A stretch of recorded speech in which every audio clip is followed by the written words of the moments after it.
یہ بخاری مسلم میں حدیث ہے۔ حضرت ابو ہریرہ رضی اللہ تعالیٰ عنہ کہتے ہیں حضور کی بارگاہ میں حاضر تھے تو کچھ غریب لوگ حاضر ہوئے، غربا۔ انہوں نے عرض کی یا رسول اللہ صلی اللہ علیہ وسلم ایک گزارش کرنے آئے۔ حضور نے فرمایا کہو۔ یا رسول اللہ امیر تو ہم سے آگے نکل گئے۔ حضور نے فرمایا کس بات میں؟ عرض کی حضور نمازوں میں نہیں ہم گزرنے دیتے، اتنے نفل وہ پڑھتے ہیں اتنے ہم بھی پڑھ لیں گے۔ صحیح بتانا صحیح، آج کل یہ نمازوں کا مقابلہ بھی ہے کہ نفل میں نے زیادہ پڑھنے ہیں۔ عبادت میں نے، ہمارے اسلاف رحمۃ اللہ علیہ فرمایا کرتے تھے آستانوں پہ گدی نشینوں کا تو رولا ہوتا ہے، اللہ اللہ کرنے کا رولا نہیں ہوتا۔ یہ تو شور ہوتا ہے کہ سجادہ میں ہوں سجادہ، اور سب نے کوئی نہ کوئی کہانی سنائی ہوتی، کہتے نہیں ابا جی مجھے کہہ گئے تھے کان میں، دوسرا کہتے نہیں مجھے لکھ کے دے گئے تھے، تیسرا کہتا تمہیں تو پتہ ہی نہیں، تم تھے ہی نہیں، عمرے پہ تو میرے ساتھ گئے تھے، جو میرے ساتھ ان کا معاہدہ ہوا وہ خانہ کعبہ میں ہوا ہے، لہذا میرا پہلا نمبر ہے۔ سب کے پاس کوئی نہ کوئی معاملہ ہوتا ہے، یہ سارے کام کچھ ضروری نہیں۔ ضروری کیا ہے کہ وہ جو کہتے تھے کرو، جس نے سب سے زیادہ کر کے دکھایا وہ زیادہ جانشین ہے، وہ زیادہ جانشین ہے جس نے زیادہ کر کے دکھایا۔ معاملہ تو یہ ہے کہ اس رستے پہ کس کس نے چلنا۔ لوگ تو سجادہ نشینی سے بھاگا کرتے تھے، بھاگتے تھے۔ حضرت ابو بکر صدیق رضی اللہ تعالیٰ عنہ کا وصال ظاہری ہوا تو حضرت عمر خلیفہ بنے، تیسرا دن تک خلیفہ بنے ہوئے، 2-3 چھوٹی چھوٹی بچیاں آ گئیں، چاچا جان آپ خلیفہ بنے؟ فرمایا ہاں۔ چلو پھر عصر کے بعد ابو بکر ہمارے گھر جاتے تھے۔ فرمایا پتر تمہارے گھر کیا ہے؟ کہنے لگی ہم یتیم ہیں، ہمارا بھائی کوئی نہیں۔ ابو بکر روز عصر کے بعد آتے تھے، ہماری بکریوں کا دودھ دھو کے ہمیں دے جاتے تھے، کچھ بیچ کے گزارا کر لیتی تھی، کچھ پی لیتی تھی۔ چچا 3 دن ہو گئے، میری اماں بھی روتی ہے، بہنیں بھی روتی، آپ چلیں گے؟ تو جناب سیدنا عمر فاروق کہتے ہیں میں نے دستار سر پہ رکھی اور پٹکا میں نے اپنے کندھے پہ رکھا، بیٹیاں آگے آگے میں پیچھے پیچھے، روتے جا رہے ہیں۔ ایک صحابی نے پوچھا عمر کیوں رو رہے ہو؟ کہنے لگے یار یہ ابو بکر کتنا مشکل رستہ دے کے گیا، کتنا مشکل رستہ ہے اس کے طریقے پہ چلنا۔ یہ لوگ تو سجادہ نشینی اتنا کٹھن کام تھا، لوگ بھاگا کرتے تھے۔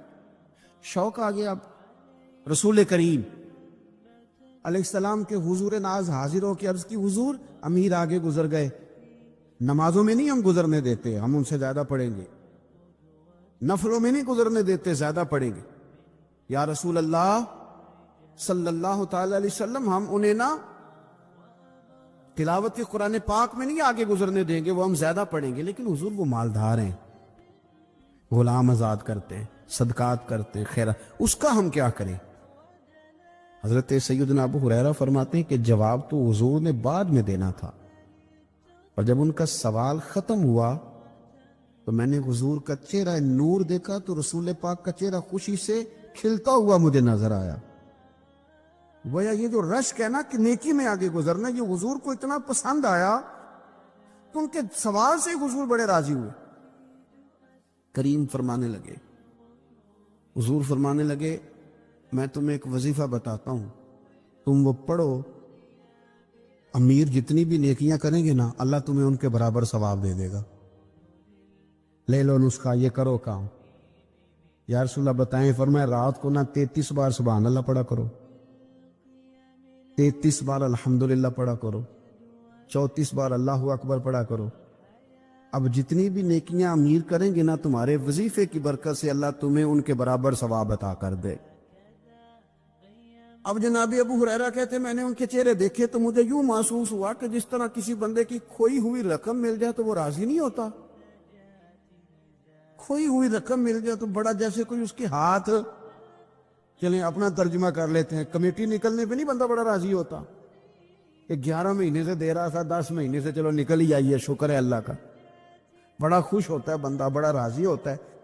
اس طرح ان لوگوں کے چہرے کھل اٹھے، کیا بات ہے حضور، بس اب نہیں ہم گزرنے دیتے۔ گھر چلے گئے، وظیفے پڑھنے لگے۔ کچھ دنوں کے بعد ان میں سے کچھ لوگ واپس آئے۔ حضرت ابو ہریرہ کہتے ہیں مجھے چونکہ وہ پرانی بات یاد تھی تو میں دلچسپی سے ان کا آنا جانا دیکھنے لگا۔ ابو کریم کی بارگاہ میں آ کے بیٹھے تو ان میں سے ایک شخص بڑی پریشانی کے ساتھ کہنے لگا حضور بڑی پریشانی لگ گئی. فرمایا کیا ہوا؟ عرض کی یا رسول اللہ صلی اللہ علیہ وسلم وہ جو آپ نے وظیفہ بتایا تھا نا، میرے کچھ پڑوسی امیر ہیں وہ تو انہوں نے بھی سن لیا ہے. حضور رات میں نے سنا ہے وہ مالدار بندہ ہے، صدقے خیرات بھی بڑے کرتا ہے، غلام بھی بڑے آزاد کرتا ہے، پر وہ بھی سوتے وقت 33 بار سبحان اللہ پڑھ رہا تھا. وہ تو اس نے بھی سن لیا حضور وہ بات یہاں سے نکلی ہے، جانے کہاں کہاں پہنچ گیا، تو وہ بھی پڑھ رہا تھا حضور اب کیا بنے گا؟ تو کہتے ہیں اس کے سوال پر بھی میرے حضور بڑے ہی مسکرائے، باقاعدہ دہک ہو گیا حضور کے، دہک ہو گیا. سرکار کھول کے نہیں مسکراتے، لیکن آج حضور اتنا مسکرائے کہ میں نے حضور کے مقدس دانتوں کی زیارت کر لی. دہک ہو گیا باقاعدہ حضور کا. حضور فرمانے لگے انہوں نے بھی سن لیا حضور، اور سن کے پڑھنا بھی شروع کر. اب بات کو سمجھے کہ کسی امیر نے یہ نہیں کہا کہ یہ تو غریب کے لیے وظیفہ تھا. میں کہتا ہوں اللہ اللہ کا مزاج ہی نہیں. مزاج یہ کہ سیاست کیسے کرنی ہے، چکر کیسے چلانا ہے، کوئی کہانی کیسے سنانی ہے. ادھر ان کو ملا، حالانکہ بات تو غریبوں سے ہو رہی تھی. حضور وہ دونوں نے بھی پڑھنا شروع کر دیا. اب ہم کیا کریں؟ تو رسول کریم نے فرمایا وہ بھی پڑھ رہے ہیں، حضور پڑھ رہے ہیں، تو فرمایا ذالک فضل اللہ یؤتیہ من یشاء.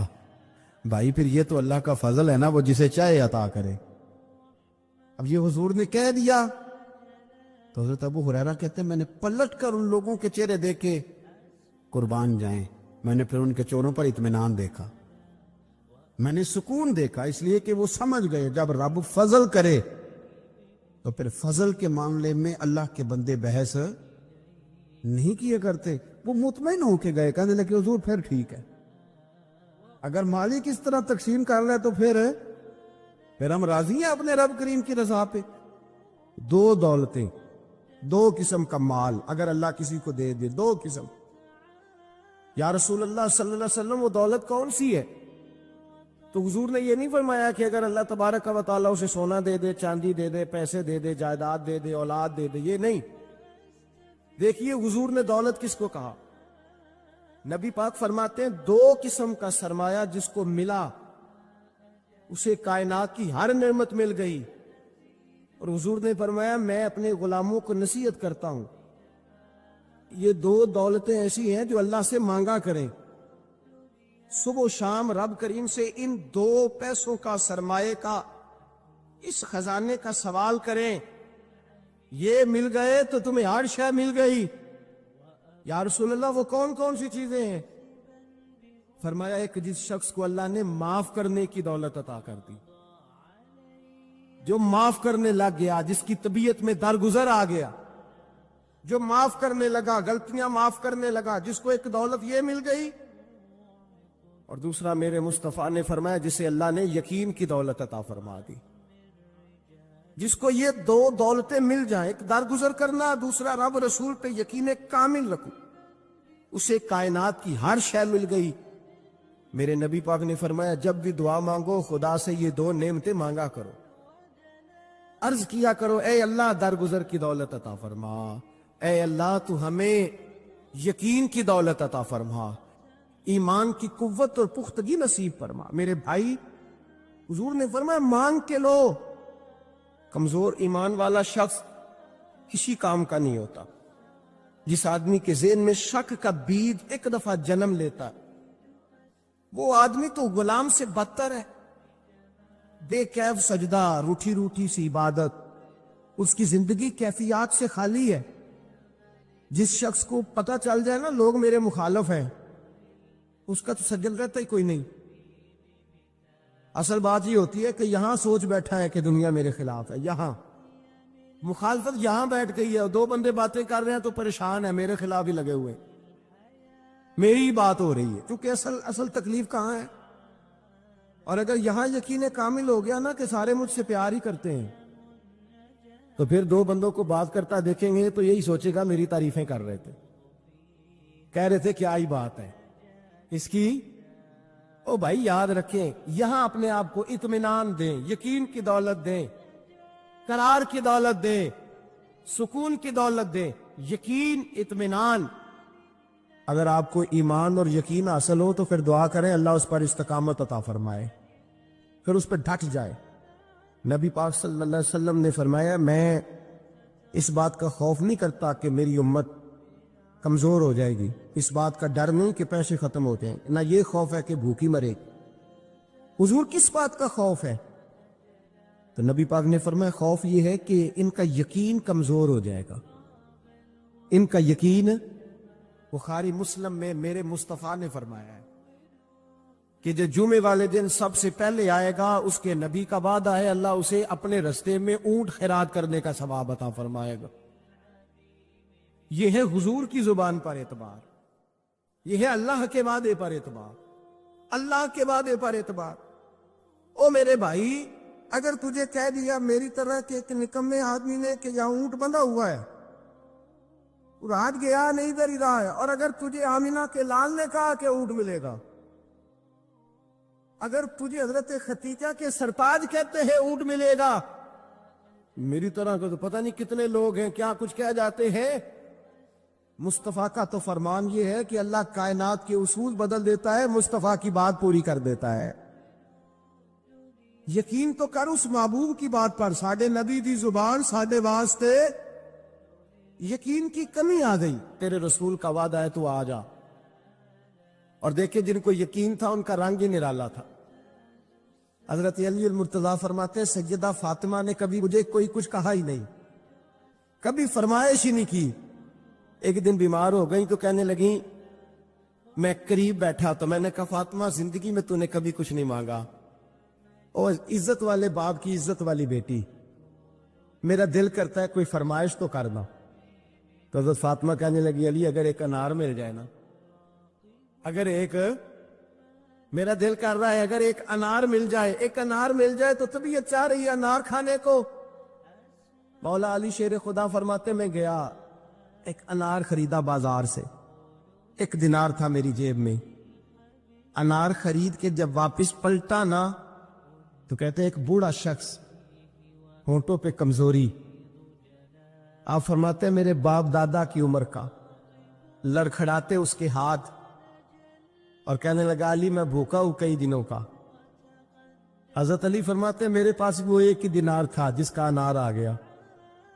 کہتے میں نے اسی وقت وہ انار نکالا، اس شخص کے ہاتھ میں رکھا، بوجھل قدموں سے جب میں اندر داخل ہوا نا تو پاک رسول کی پاک بیٹی، عزت والے نبی کی عزت والی بیٹی، صبر والے معبود کی صبر والی بیٹی، کہتے ہیں جب میں نے اپنا قدم اندر رکھا دروازے کے تو فاطمہ نے میرا اترا ہوا چہرہ دیکھا تو کہنے لگی علی پیسے اللہ کے راستے میں دے آئے ہو، خیرات کر رہے ہو؟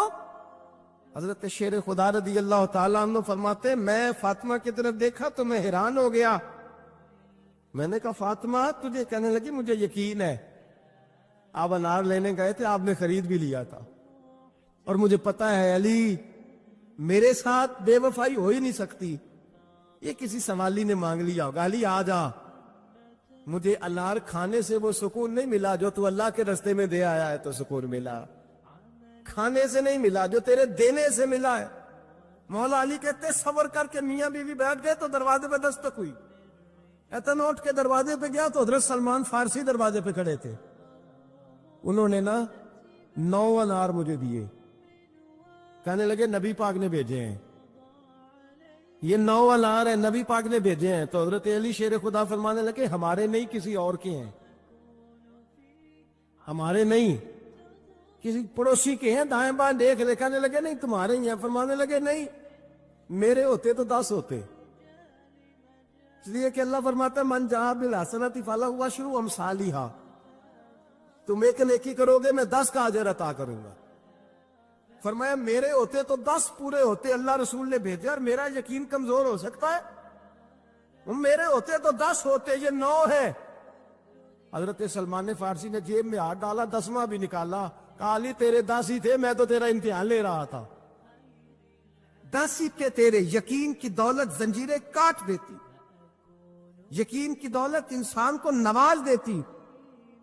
جب تو لڑکھڑاتا ہوا آیا ہے، میرے نبی پاک نے فرمایا یوں نہ کہا کر کے یا اللہ چاہے تو دے چاہے تو نہ دے، جب مالک سے مانگ تو کہا کہ یا اللہ تجھی سے مانگنا ہے، میں لے کے اٹھوں گا، تو مجھے دے گا، پر میں جتنا تیرا یقین کامل ہوگا اتنا ہی اللہ تجھے جھولی بھر کے عطا فرمائے گا۔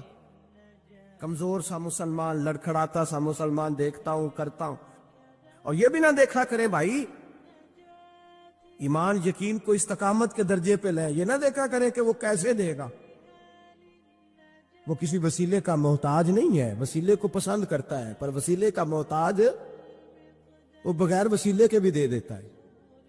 ہر آدمی ماں باپ کے ذریعے پیدا ہوتا ہے، اگر پیدا کرنا چاہے تو جناب عیسیٰ کو بغیر باپ کے پیدا کر دیتا ہے۔ سوچ کو مسلمان کرو، اپنی زبان کو مسلمان کرو، اپنے کان کو مسلمان کرو، اپنی نظر کو مسلمان کرو، اپنی روح کو مسلمان کرو۔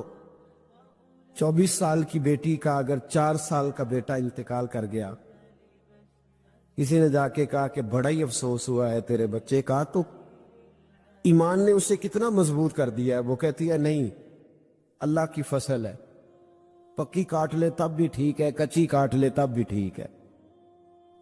اب یہ جو نظریہ ہے اس نے اسے جوان کر دیا ہے، مضبوط کر دیا ہے، توانا کر دیا، اس نے اس کے اندر ایک تبدیلی، اسلام سوچ کی تبدیلی کا نام ہے۔ اگر نظر بھی میلی رہے، زبان بھی گالی سے غیبت سے بھرپور رہے، دلوں میں حسد رہے، کینہ رہے، عداوت رہے، تو پھر من کے میلے اگر تن اجلا کر بھی لے تو لوگوں کی نظر میں تو شاید وہ بن سمر جائیں، لیکن میرے نبی پاک نے فرمایا رب تو جب بھی دیکھتا ہے تیرا دل ہی دیکھتا ہے۔ ہم اپنے بوسیدہ جسموں پر رنگین کپڑے پہن کے نا مرے ہوئے من کا تن اجالا کر کے لوگوں کے سامنے آتے، دیکھ لو میں کتنا نیک پرہیزگار ہوں۔ او بھائی، نیکی اور پرہیزگاری کا تعلق دنیا داروں کے ساتھ نہیں ہے، نیکی اور پرہیزگاری کا تعلق اللہ رسول کے ساتھ۔ تو بتا تیرا رب رسول کے ساتھ وہ رشتہ کتنا مضبوط ہے۔ حضرت بایزید بستانی رحمت اللہ علیہ کا زمانہ مبارکہ تھا، تو ایک یہودی اور مسلمان کا دوستانہ تھا، تو وہ یہودی سے وہ مسلمان دوست روز کہتا تو مسلمان ہو جا، وہ ٹال دیتا، کہتا چل یار ٹھیک ہے انشاءاللہ خیر ہو جائے گی، جس طرح انسان ٹال مٹول کرتا ہے نا اپنے جملوں میں، وہ ٹالتا۔ وہ کہتا نہیں یار تو مسلمان ہو جا، تو میرے دین میں آ جا، میرا دوستانہ بھی ہے، پیار بھی ہے، تعلق بھی ہے، میں چاہتا ہوں مذہب بھی ایک ہو جائے، عقیدہ اور نظریہ بھی، تو مسلمان ہو جا۔ جب اس نے کئی دنوں اصرار کیا اور بات کو نہ چھوڑا تو یہودی بول پڑا، کہنے لگا یار میں نے 2 اسلام دیکھے ہیں، بتا کون سا اختیار کروں۔ 2 اسلام دیکھے، کہا 2 اسلام کون سے؟ کہنے لگا ایک اسلام وہ ہے جس پہ تو عمل کرتا ہے، اور ایک اسلام وہ ہے جس پہ حضرت بایزید بستامی عمل کرتے ہیں۔ میں نے 2 اسلام دیکھے، ایک میں نے تجھے دیکھا ہے کہ میں شراب پیتا ہوں تو معاذ اللہ تو بھی میرے ساتھ پیتا ہے، حالانکہ تو مسلمان ہے۔ اگر میں جوا کھانے جاتا ہوں تو تو بھی میرے ساتھ جاتا ہے، حالانکہ تو مسلمان ہے۔ اگر میں جھوٹ بول رہا ہوتا ہوں تو 10 مجھ سے بڑھ کے بولتا ہے، حالانکہ تو مسلمان ہے۔ اگر میں چوک میں کھڑے ہو کر معاذ اللہ بہن بیٹی بہو پہ گندی نظر ڈال رہا ہوتا تو تو بھی ڈال رہا ہوتا ہے، حالانکہ تیرا دعویٰ ہے کہ تو مسلمان ہے۔ ہم دونوں پارٹنر ہیں، بزنس کرتے، جہاں سے حرام کمائی میں کھاتا ہوں تو بھی وہیں سے کھاتا ہے، حالانکہ تو مسلمان ہے۔ کہنے لگا ایک اسلام تیرا ہے اور ایک اسلام حضرت بایزید بستامی کا ہے، اس کی میں نے نظر کو بھی پاک دیکھا ہے، جسم کو بھی پاک دیکھا ہے، روح کو بھی پاک دیکھا ہے۔ مسلمان جائیں تو ان کو بھی اس کے پاس سکون ملتا ہے، بے ایمان چلے جائیں تو اللہ دولت ایمان عطا فرما دیتا ہے۔ ایک اسلام تیرا ہے، ایک اسلام حضرت بایزید کا ہے، تو بتا کون سا دین قبول کروں؟ اگر تو تیرے والا اسلام ہے تو پھر تو اس میں کوئی مسئلہ نہیں، کلمہ ہی ایک پڑھنا ہے، لا الہ الا اللہ محمد رسول اللہ صلی اللہ علیہ وسلم، باقی تو سارے کام وہی ہیں، یہودیوں والے، عیسائیوں والے، کافروں والے۔ تو ٹھیک ہے پڑھا دے، پڑھ لیتا ہوں، ایک کلمے کا فرق ہے۔ اور اگر اسلام وہ ہے جو حضرت بایزید کا ہے تو پھر تو نہ میرے ساتھ گفتگو کر، پر حضرت بایزید کو کہے مجھے آ کے کہے اس لیے کہ اگر اسلام وہ ہے جس کی حضرت بایزید جس پر عمل کرتے ہیں تو میں کل بھی کلمہ پڑھنے کو تیار ہوں، میں آج بھی کلمہ پڑھنے کو تیار۔ مسئلہ یہ بن گیا ہے کہ ہم بڑے تگڑے مسلمان ہیں، تگڑے، لیکن حال یہ ہے کہ رمضان میں جو سموسے بکتے ہیں نا، جو رمضان میں بھی سموسے بکتے ہیں، جس نے روزے رکھا ہوا ہے دکاندار نے، وہ بھی گندے تیل میں سموسے نکال رہا، گندے تیل۔ رمضان مبارک میں بھی جو پکوڑے بیچ رہا ہے نا، تو اس نے وہ والا بیسن خریدا ہے جو سب سے سستا ملتا ہے۔ اے مسلمان، یہ نہیں سب اس کو کوئی بندہ کہہ دے تو مسلمان نہیں، تو گریبان سے پکڑ لے گا، گرا لے گا۔ جو چوک میں کھڑا ہے نا، چوک میں بچیوں کے اسکول سے چھٹی ہوئی ہے، کالج سے چھٹی ہوئی ہے، تو جو چوک میں کھڑا ہے، اگر آپ اسے بے ایمان کہیں گے تو وہ آپ کو لٹا کے ڈنڈوں سے مارے گا، حالانکہ کھڑا چوک میں ہے، تاڑ رہا ہے مسلمانوں کی بہو بیٹی کو، پر آپ بات کریں وہ کہے گا سب سے بڑا مسلمان میں ہوں، تو کیا ہوتا ہے؟ ہمارے حکمران کہتے مولانا آپ ہم پہ فتویٰ دیتے ہیں۔ ایک بولتا ہے، کہتا ہے میرے گھر میں تو خانہ کعبے کا غلاف پڑا ہوا ہے۔ ایک کہتا ہے میرے پاس تو مسجد نبوی شریف میں جو صفائی ہوئی تو وہاں سے انہوں نے جو ریاض الجنہ کا قلین اٹھایا وہ میرے پاس پڑا ہے۔ ایک پاکستان کا صدر ایسا بھی گزرا ہے، کہتا مجھ سے زیادہ نیک کون ہوگا، میں تو 6 دفعہ کعبے کے اندر گیا ہوں۔ یہ اعلان کرتے ہیں۔ او خدا کے بندے، کعبے کا غلاف پاس ہونا اگر ایمان کی علامت ہوتی تو کعبہ تو سارے کا سارا ابو جال کے پاس تھا۔ اگر مسجد نبوی کا قلین پاس ہونا علامت ایمان ہے تو عبداللہ بن ابی سلول جو منافقوں کا سردار تھا وہ تو 5 نمازیں نبی پاک کے پیچھے پڑھتا تھا، تو رہتا ہی ریاض الجنہ میں تھا۔ اور اگر خانہ کعبہ کے اندر جانا ایمان کی علامت ہے تو 360 بت تو بڑا زمانہ رہے ہی اندر ہیں، باہر آئے ہی نہیں۔ یہ کس قسم کا فلسفہ ہے ہمارا؟ ہم کس قسم کا انداز رکھتے ہیں؟ بھئی اسلام یہ ہے کہ تیرے اندر تبدیلی آئے، اسلام یہ ہے کہ تو کسی کو حقیر نہ جانے، اسلام یہ ہے کہ پھر صہیب اور بلال اور عمر ایک صف میں کھڑے نظر آئیں۔ تو حضور نے ہمیں بتلایا کہ وہ تمہاری نیکیاں جو چھپی ہوئی ہیں، وہ تمہاری نیکیاں جو تم نے خالص اللہ کی رضا کے لیے کی ہے، ان نیکیوں، ان اعمال کا وسیلہ بھی تمہارے رب کے ماننے کا ذریعہ بن جائے گا۔ اس کو منایا جائے، اس کے حضور حاضری دی جائے، اس سے بخشش کا سوال کیا جائے، اس کی بارگاہ میں یہ گزارش کی جائے کہ اللہ غریبوں، مجبوروں، کمزوروں اور ان لوگوں کے صدقے جو اللہ رستہ دیکھ رہے ہیں کہ رستہ کب کھلے گا، جو تیری بارگاہ کرم کے سوالی ہیں، ان کے صدقے تو رحم فرما، تو کرم فرما۔ تو میرے عزیز، ایک اور بات جو اللہ کو منانے کے لیے ہمیں ہمارے پیارے رسول صلی اللہ تعالی علیہ وسلم نے بتلائی کہ جب انسان بہت زیادہ عاجزی کرتا ہے نا، بہت زیادہ عاجزی، تو پھر بھی اللہ مان جاتا ہے۔ جب وہ اس کے حضور بہت عجز کا اظہار کرتا ہے، بہت زیادہ عجز کا اظہار کرتا ہے، وہ ڈر جاتا ہے اس سے۔ وَلِمَنْ خَافَ مَقَامَ رَبِّهِ جَنَّتَانِ، فرمایا جو میرے سامنے کھڑے ہونے سے ڈرے گا میں اسے 2 جنتیں عطا کروں گا۔ حضرت بابا فرید الدین مسعود گنج شکر بابا صاحب رحمت اللہ علیہ فرماتے ہیں کہ ایک نیک نوجوان تھا، دن کو روزہ رکھتا، رات کو نماز پڑھتا، پر اللہ سے ڈرتا پھر بھی بہت زیادہ تھا، بڑا ہی ڈرتا تھا۔ موت کا وقت آیا تو ماں ہی تھی بس اس کی، تو ماں سے کہنے لگا اماں تو میری ماں ہے، میرے ساتھ 3 وعدے تو کر۔ اس نے کہا پتر تو بتا، آخری ہجکی لے رہا ہے اور اس غریبنی ماں سے تو وعدہ لے رہا ہے، بتا کیا وعدہ ہے؟ عرض کرنے لگا اماں جب میں مر جاؤں نا تو میرے گلے میں رسی ڈال کے تو مجھے گھمانا کر کے صحن میں، اور لوگوں کو کہنا جو رب کی نافرمانی کرے اس کا یہی حال ہوتا ہے۔ یہ اعلان کرنا جو اللہ کے نافرمان ہوں ان کا یہی اشر کیا جانا چاہیے۔ اور اماں پھر دوسرا وعدہ کر، میرا رات کو جنازہ اٹھایا جائے میں نہیں چاہتا کہ کسی کے منہ سے یہ لفظ نکل جائیں کہ وہ دیکھو اللہ کا نافرمان جا رہا، رات کو میرا جنازہ اٹھانا۔ اور اماں تیسرا میرے ساتھ وعدہ کر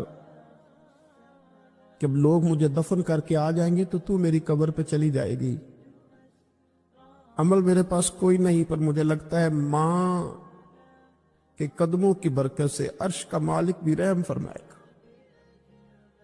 اماں تو وعدہ کر کہ میرے ساتھ وعدہ کر۔ بابا صاحب رحمۃ اللہ علیہ فرمانے لگے کہ ماں، بوڑھی ماں نے وعدہ کر لیا۔ کہا بیٹے ٹھیک ہے، اگر تیری یہی ضد ہے تو میں تیار ہوں۔ پھر اس نے کلمہ شہادت پڑھا، اس نوجوان کی روح پرواز کر گئی۔ بوڑھی ماں نے رسی منگائی تو وَلِمَنْ خَافَ مَقَامَ رَبِّهِ جنتان، جو ڈر جائے۔ اس نے تو کہا تھا نا کہ رسی ڈال کے گھمانا اور کہنا یہ اللہ کا نافرمان ہے، اس کا یہی اشر ہونا چاہیے تھا۔ لیکن جب ماں گلے میں رسی ڈالنے لگی تو گھر کے ہر کونے سے آواز آنے لگی، خبردار، یہ رب کا دوست ہے، اللہ کے دوستوں کے ساتھ اس طرح کا معاملہ نہ کیا جائے، اسے چھوڑ دیا جائے۔ اور کہا تمہیں کچھ بھی اور کرنے کی ضرورت نہیں ہے، یہ تو رب کا دوست ہے اور رب کی بارگاہ میں حاضر ہو گیا۔ کچھ کوئی بندہ کہے گا کہ یہ تو ایک بابا فرید کا سنایا ہوا واقعہ ہے، سنیے، بخاری میں حدیث ہے، نبی پاک صلی اللہ علیہ وسلم نے فرمایا، حضرت ابو ہریرہ رضی اللہ تعالیٰ عنہ راوی ہے، حضور فرماتے ایک شخص مرنے لگا تو اپنے بچوں سے کہنے لگا کہ میں جب مر جاؤں تو مجھے جلا دینا، اور پھر میرے جلے ہوئے وجود کو پیس دینا، پھر مجھے ہوا میں اڑا دینا۔ پتر مجھے اڑا دینا، مجھے بڑا ڈر لگتا ہے، اگر رب نے مجھ سے حساب پوچھا تو میں قابل نہیں ہوں، اڑا دینا مجھے ہواؤں میں۔ اگر اس نے مجھ سے عذاب لیا تو حساب لیا تو بڑا سخت حساب لے گا۔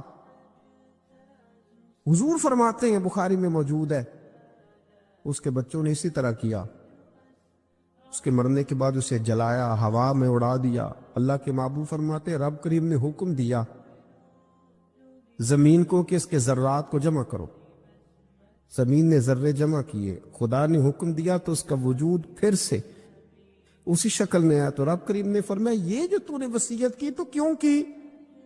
اللہ جانتا ہے کہ نہیں جانتا؟ یہ کی تو کیوں کی؟ تو وہ پڑا، کہنے لگا اللہ میرے اندر تو طاقت نہیں تھی تیرے سامنے کھڑا ہو کے حساب دے سکوں، تجھے منانے کے لیے تیرے خوف سے ڈر گیا، میں ڈر گیا۔ اگرچہ ہمارے بزرگوں نے لکھا ہے کہ آج یہ وصیت کرنا، اس رنگ میں یہ طرز اختیار کرنا درست نہیں، لیکن آپ غور فرمائیے کہ نبی پاک علیہ السلام فرماتے ہیں جب اس نے کہا نا اللہ تجھ سے ڈر کے یہ کیا، تو رب کریم نے فرمایا جا پھر میں نے تیری مغفرت کر دی، کیونکہ اللہ کو پتا تھا یہ دل سے بات کر رہا ہے۔ ایک چوتھی بات میرے رسول پاک علیہ السلام نے فرمایا کہ جب رب نہ مانے تو پھر وہ کمزوروں کے صدقے مان جاتا ہے، پھر وہ ضعیفوں کے صدقے مان جاتا ہے۔ فرمایا اللہ تم سے بارشیں روکنا چاہتا ہے، پر تمہارے ضعیفوں، کمزوروں، غریبوں کے صدقے، مجبوروں کے صدقے وہ تم پر بارشیں برساتا ہے۔ حضور فرماتے رباش غازہ اغبر لو اقسم علی اللہ لا برا، کچھ ایسے لوگ ہوتے ہیں کہ ان کے بالوں میں خاک پڑی ہوتی ہے، چہروں پہ مٹی الجھے ہوئے ہوتے ہیں، لیکن اگر وہ اللہ پہ قسم کھا لیں تو اللہ ان کی قسم بھی پوری کر دیتا، قسم بھی۔ حضرت عبداللہ ابن مبارک فرماتے ہیں، ابن قدامہ نے لکھا ہے، فرماتے ہیں بارش نہیں ہوتی تھی مکے میں، قحط پڑ گیا تو سب لوگ مسجد الحرام سے باہر کھلی جگہ میں نکلے دعا کرنے کے لیے، سب اپنی اپنی دعائیں کر رہے تھے، تو میں تھوڑا باہر ہوا تو اچانک ایک غلام آیا، کالا سیاہ رنگ، 2 رکعتیں نماز پڑھ کے تو ہاتھ پھیلائے، تو کہنے لگا اللہ مجھے پتا ہے یہ جو کچھ بھی ہوا ہے میری نافرمانیوں کی وجہ سے ہوا ہے، تو ناراض ہو گیا نا، تو نے بارش روک لی، ناراض ہو گیا نا، ہمیں سبق سکھانا چاہتا ہے نا۔ یہ کسی اور کی وجہ سے نہیں، یہ صرف میری نافرمانیوں کی وجہ سے۔ اللہ رحم فرما، تیرے بندے تھوڑی سی بھی سختی برداشت کرنے کی طاقت نہیں رکھتے، کمزور ہیں، ڈر جاتے، غلام ہے، دعائیں مانگ رہا۔ حضرت عبداللہ ابن مبارک فرماتے ہیں اس نے چہرے پہ ہاتھ پھیرے تو کالی گھٹائیں چھا گئی، بارش ہونے لگی۔ میں اس کے پیچھے گیا، اس کا گھر ڈھونڈ آیا، تعقب کیا، پیچھا کیا، گھر میں نے تلاش کر لیا، اور گھر کو تلاش کر کے جب میں واپس آیا تو میں نے حضرت فضیل بن عیاض سے ذکر کیا تو کہنے لگے کسی طریقے سے اسے حاصل کرو۔ فرماتے میں اس کے گھر گیا، اس کے مالک نے مجھے دیکھا تو کہا عبداللہ ابن مبارک میرے گھر، اتنے بڑے ولی، اتنے بڑے درویش، اتنے بڑے محدث۔ میں نے کہا تیرا غلام چاہیے۔ اس نے کئی غلام دکھائے، میں نے کہا نہیں یہ نہیں۔ اس نے کہا یہ بڑے بڑے اچھے ہیں، کوئی سے بھی آپ لے لے، خرید لے۔ میں نے کہا نہیں۔ پھر وہ لاغر صاحب، وہ کمزور صاحب، وہ ضعیف سا نکل کر کے آیا۔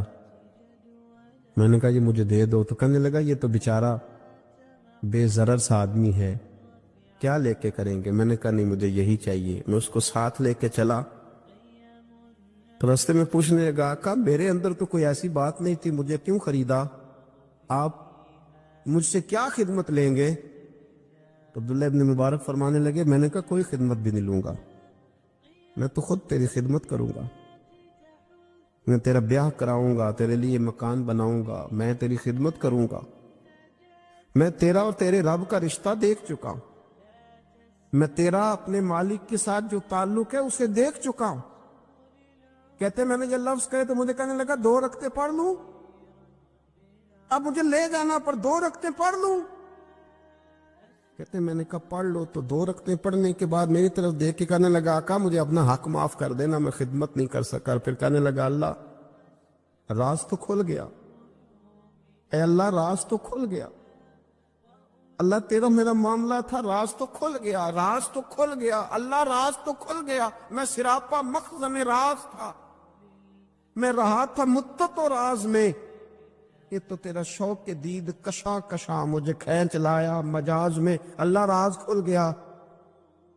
یہ لفظ کہتے کہتے کہتے کہتے اس شخص نے کلمہ پڑھا اور اس کی روح پرواز کر گئی، اس کی روح ہی پرواز کر گئی۔